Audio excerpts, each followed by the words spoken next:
Hola jóvenes, ¿cómo están? Buenas tardes. Vamos a continuar con nuestra clase.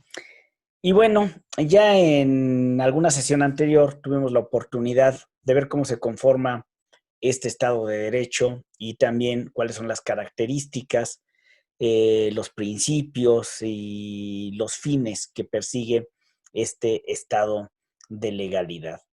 Y bueno, entendemos nosotros siempre que hay un espacio en el que todo mundo actúa en términos de la ley. Es justamente la característica que tiene el Estado de Derecho. Y bueno, ello nos lleva a pensar en muchas ocasiones, concretamente inmediatamente en lo que es el sistema jurídico. Nosotros vamos a ir un poco más allá de esa simple definición, porque también hay distintas posturas sobre lo que el sistema jurídico finalmente es. Pero en un concepto simple, pudiéramos decir que sistema jurídico es el conjunto de normas, de procedimientos, de instituciones que relacionados entre sí permiten reconocer y validar los actos y normas de un sistema. Si estamos hablando de un ámbito de legalidad, pues evidentemente entendemos que solamente se puede actuar en términos de lo que la ley dice. Quien no actúa dentro de esos términos, pues evidentemente está generando un acto inválido o lo que conocemos nosotros como un acto ilegal. Pero en realidad de lo que debemos de hablar es de una unidad dentro del sistema. Evidentemente, cuando hablamos de sistema, pues tiene que existir una identidad. ¿A qué nos referimos? Pues si estamos hablando del sistema mexicano, si estamos hablando del sistema español o del sistema norteamericano. Pero lo que se persigue finalmente es encontrar una unidad. En este punto, concretamente, yo retomaría la postura de dos positivistas. Evidentemente, cuando hablamos de un marco de reconocimiento y de validez, inmediatamente pensamos en esta postura positivista. Kelsen, que es finalmente el gran referente del primer cuarto del siglo pasado, que hace una transformación paradigmática dentro del entendimiento del derecho, pues él parte desde esta idea de que la Constitución es una norma fundamental. Y nos dice Kelsen, es un principio generador de la unidad de todo el orden jurídico. Todo parte finalmente desde esa identidad en la Constitución. En consecuencia, la validez de los actos y de las normas parten desde su identidad con la norma fundamental. Cuando todo lo que se reproduce dentro de un sistema se identifica con la norma fundamental, decimos ese acto es válido. Pero con una peculiaridad, que la norma fundamental da validez a todas las normas menos a su propia validez. Eso lo veremos prácticamente al final, o bueno, en la conclusión posterior. Después tenemos a Hart, lo más moderno, podríamos decir, en ese sentido del positivismo, aunque ya hay un neopositivismo, ¿no? Por ejemplo, Ferrajoli es parte de los que representa esa postura, pero por ejemplo, Hart no habla de una norma fundamental, incluso desconoce la posibilidad de una norma fundamental, sino que él habla concretamente de una regla de reconocimiento. Dice, no es una norma suprapositiva y tampoco es un criterio. En realidad es una regla que contiene criterios de validez y de pertenencia al sistema. Ya sea norma fundamental o ya sea una regla de reconocimiento, podemos entender prácticamente lo mismo. Es decir, aunque pareciera ser que hay una confrontación o una discusión, en realidad prácticamente se concluye en lo mismo. Lo que se persigue es crear un sistema de reconocimiento y un sistema de validez. Por lo tanto, podemos decir, cuando hablamos de un sistema jurídico, existen concretamente dos elementos. Un elemento fáctico y un elemento normativo. Seguramente ustedes recordarán, porque se los dijeron hasta el cansancio, el principio de legalidad, ese principio de legalidad que tradicionalmente se aprende prácticamente desde el primer año de la carrera, en el que el planteamiento es, el particular puede hacer todo aquello que no le prohíba la ley y la autoridad solamente aquello que estrictamente le señale. De cualquier manera, estamos hablando de que se nos faculta para hacer, ya sea el particular que puede hacer todo aquello que no le prohíba la ley, pero ese no prohibir es un límite también para la acción, o bien para la autoridad es lo que estrictamente le señale. Para que nosotros generemos actos válidos dentro de un sistema, pues necesariamente tenemos que estar facultados para ello. Si no tenemos una personalidad o no tenemos una capacidad, no podemos finalmente actuar. Y el otro elemento del sistema jurídico es el elemento normativo, es decir, todos los materiales jurídicos que se van construyendo dentro de un sistema, que ahorita vamos a poner ejemplos de cuáles pueden ser estos. Y aquí, ya que vimos Constitución y ya que hablábamos ahora de la norma fundamental que nos habla Kelsen, lo primero que tenemos que hacer es romper una tradición que yo la atribuyo de origen positivista, en el que de pronto cosificamos la Constitución. Es decir, pensamos que la Constitución es una cosa, incluso de repente, aquí traigo mi Constitución, ¿no? Como un libro, como un objeto, pero la Constitución, cabe señalar, así nos lo dice Rolando Tamayo Salmorán, la Constitución no es una cosa, no debemos de cosificarla. La Constitución es una función, es un acto de constituir, de crear, de reproducir dentro de todo el sistema. En consecuencia, cuando hablamos de constitución, ya no como una cosa, insistimos, sino como esta función, pues esta función consiste en identificar los distintos elementos que forman el orden jurídico. ¿Cuáles son estos elementos? Pues justamente los que mencionábamos, un elemento fáctico y un elemento normativo. Entonces decimos, el elemento fáctico es aquello que nos faculta para nosotros actuar dentro del derecho. Si recordamos un poco, cuando hablamos de los enunciados del derecho, pues lo primero que tenemos es que los enunciados del derecho son enunciados prescriptivos, porque prescriben cómo la conducta de las personas tiene que ser. En consecuencia, las tres posibilidades del enunciado prescriptivo es nos permite, nos prohíbe o nos obliga a hacer. Perdón. Entonces, así, finalmente, esa es una de las funciones que se tiene dentro de un sistema normativo basado en la Constitución, que es identificar esos actos de creación y esos actos de aplicación, es decir, para aquello para lo cual nosotros estamos facultados. Y de ello deriva finalmente materiales jurídicos. ¿Cuáles son los materiales jurídicos? Pues son todas ese conjunto de normas. Y aquí hacer una aclaración, desde una visión positivista, paleopositivista, se nos dice que norma y ley son sinónimos, y diríamos, no, no son sinónimos. La ley es la disposición normativa y la norma es el resultado del ejercicio de la interpretación y la aplicación. Es finalmente lo que despliega los efectos jurídicos. Así entonces, todos los materiales jurídicos, pues son, por ejemplo, la Constitución, una ley, una sentencia, un contrato, una multa de un oficial de tránsito, un contrato que se celebra entre particulares. Todo eso son los materiales jurídicos.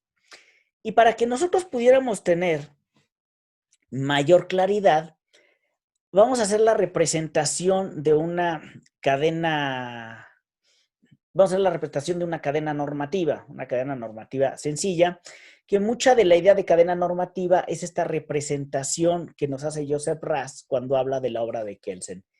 En muchas ocasiones se habla de la pirámide de Kelsen, no es que haya propiamente una pirámide, en realidad Kelsen de lo que habla es de un orden jerárquico normativo. Dice, hay un orden de jerarquía entre las normas que existen dentro de un sistema.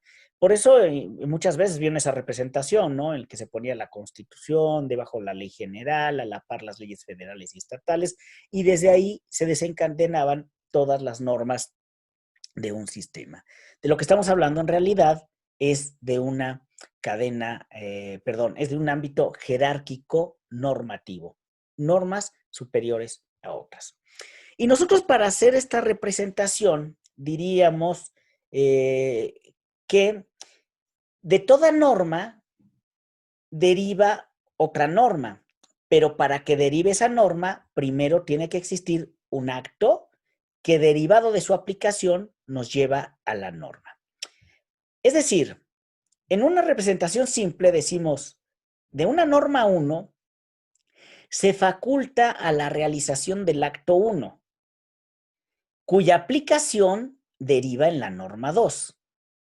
De la norma 2 se faculta para la realización del acto 2, cuya aplicación deriva en la norma 3. Y así nos vamos a un acto 3, a una norma 4 y a un acto 4. Una cadena normativa puede ser simple, es decir, de norma 1 al acto 1 deriva en la norma 2, o puede ser más compleja y también puede tener más derivaciones. Pero lo explicamos de la manera siguiente. Norma 1, Constitución, faculta al Congreso de la Unión, acto 1, a que cree el Código Penal, norma 2. La norma 2, Código Penal, faculta al juez a la realización del acto 2 para que emita una sentencia condenatoria con privación de la libertad, norma 3. Ese es un ejemplo sencillo que podemos poner. Pudiéramos decir también, Constitución, norma 1, faculta al acto 1, Congreso de la Unión, para que emita la ley de tránsito, que faculta, o de ahí deriva, desde la propia Constitución, la facultad al Ejecutivo a crear un reglamento, que es la norma 3, que faculta a al oficial de tránsito, al acto 3, para que derive en la multa de tránsito, norma 4. O pudiéramos decir, el Congreso faculta, la Constitución faculta al Congreso para que cree un Código Civil que faculta a dos particulares a celebrar un contrato, por ejemplo, de compra-venta. Como podemos ver, para que un acto para que se pueda actuar dentro del derecho, tiene que estar facultado desde una norma, y de la realización de ese acto realizaremos otra norma. Cuando la última norma se refleja dentro de la norma 1, estamos hablando que hay un sistema de reconocimiento y de validez. Soporta el reconocimiento, en consecuencia el acto es válido y no lo podríamos nosotros atacar. Seguramente han escuchado en muchas ocasiones, ¿no? Abogados que dicen, si perdemos el juicio, apelamos. Pues ahí hay un error, porque los mecanismos de defensa constitucional no son por si nos gustan o no nos gustan las resoluciones, son por si hay actos de invalidez o no. Es decir, si el acto fue emitido por quien no está facultado para ello, tenemos un acto inválido. O si no se cumplieron con los requisitos, por ejemplo, si hizo una notificación sin cumplir con los requerimientos que establece la ley, tenemos un acto inválido. Pero incluso para la invalidación de estos actos tiene que venir otro acto, es decir, no existe la nulidad de propio derecho, tenemos que ir ante una autoridad para que haga la determinación de esa nulidad. Entonces, para que nosotros reconozcamos los actos y las normas válidas de un sistema, pues necesariamente tenemos que someterla a este ejercicio de comprobación en lo que denominamos concretamente la cadena normativa. Entonces decimos, siempre que los actos sean reconocidos en la norma referencial, pues evidentemente serán actos válidos.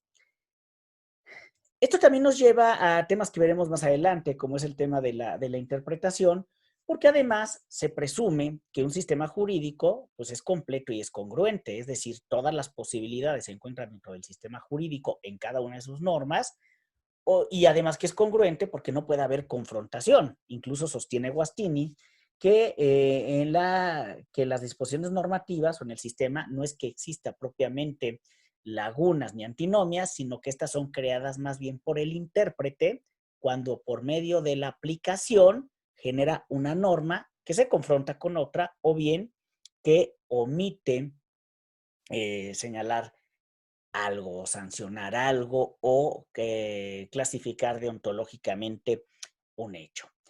Me voy a volver un poco atrás, nada más para explicar una cosa aquí con la norma fundacional, y debemos de nosotros entonces entender cuál es esa norma de referencia. Regularmente, como ya decíamos, no cosifiquemos la Constitución. Por eso en muchas ocasiones no hablamos de una Constitución, sino que hablamos, por ejemplo, es mi caso, de una norma referencial, porque es la norma que hace la referencia al sistema. Si lo pensamos, por ejemplo, en términos actuales, en el que, derivado de la reforma del 2011 al artículo primero, se dijo concretamente que toda autoridad en el ámbito de su competencia interpretará desde esta Constitución o desde los tratados internacionales. ¿A qué nos lleva esto? Que ya dentro de un sistema jurídico como el mexicano, la norma 1 no necesariamente es la Constitución. La norma 1 puede ser alguno de los tratados internacionales que México ha firmado. Porque recordemos que lo que hoy por hoy prevalece dentro del Estado constitucional de derecho es la maximización de los derechos humanos. En consecuencia, la autoridad ya no tiene que interpretar directamente desde la Constitución, tiene que interpretar desde donde se otorga una mayor protección o garantía de los derechos de las personas. En consecuencia, si una autoridad, un juez va a resolver, como es el caso de los jueces de distrito, cuando un oficial del registro civil no permite el matrimonio entre personas del mismo sexo, pues finalmente toma como norma de referencia los tratados internacionales para que desde ahí pueda validar el sistema y generar actos de reconocimiento. Pero esto también nos lleva algunas preguntas que les voy a dejar a ustedes para que las podamos platicar de manera posterior. Una de las críticas que se puede hacer a este sistema de reconocimiento de validez es, pues si bien es cierto, vamos siguiendo para ver que se refleje en la norma 1, la primera pregunta es, ¿la norma 1 qué acto la crea o quién la crea? ¿Quién está? ¿Quién es la autoridad que la crea? Y entonces eso nos llevaría a preguntarnos, ok, pero si él la creó, ¿qué norma facultó para que él lo pudiera crear? Y aquí pensaríamos inmediatamente en el poder constituyente. ¿Cómo se justifica la existencia de la norma referencial? Si estamos diciendo que todos los actos, para ser válidos dentro de un sistema jurídico, para que soporten el sistema de reconocimiento y de validez, tienen que venir de un acto facultado dentro de una norma, ¿cómo se justifica la norma referencial? ¿De dónde surge o quién la crea? Evidentemente tenemos toda una teoría que se creó, que es la teoría del constituyente, que nos dice finalmente que el constituyente, como depositario de esta voluntad originaria popular, pues finalmente lo deposita. Lo que nos lleva a una paradoja, y con esto concluimos el día de hoy, que es la siguiente. Si nosotros hacemos cualquier reforma a la Constitución, cualquier reforma, reconocida en la Constitución, es decir, en términos de lo que la propia Constitución nos dice para su reformabilidad, si se sigue este procedimiento del constituyente permanente en el que 2/3 partes de la Cámara de Origen y de la Cámara Revisora lo aprueban y la mayoría de las legislaturas locales, aunque cambiemos todo el modelo de nuestro sistema político, aunque hagamos una reforma de todos los artículos, no estamos hablando de una nueva Constitución, estamos hablando de una reforma constitucional. Materialmente pudiéramos decir es una nueva constitución porque contiene nuevos elementos, pero formalmente es una reforma constitucional. Pensémoslo de la siguiente manera. Si la norma 1, constitución, faculta al constituyente permanente al acto 1 a la reforma constitucional, esa reforma deriva en una norma 2, es decir, es reconocida desde el propio sistema. Entonces, esa es nos lleva a la paradoja de que para crear una nueva constitución solamente puede surgir desde un acto antijurídico. ¿A qué nos referimos con esto? Si la constitución se reforma desde la propia constitución, hablamos evidentemente de una reforma. Pero solamente cuando hay un rompimiento y desconocimiento del sistema previamente establecido, pensemos en una revolución, construimos una nueva constitución. Curiosamente, el motor de construcción de todo un sistema de reconocimiento y de validez, es decir, de un sistema de legalidad, parte desde un acto antijurídico. Pues muy bien, jóvenes, yo los dejo con estas 3 preguntas. ¿Cómo se justifica? ¿De dónde surge? y quien la crea. Y les agradezco mucho y nos estaremos viendo en la próxima sesión. Muchísimas gracias.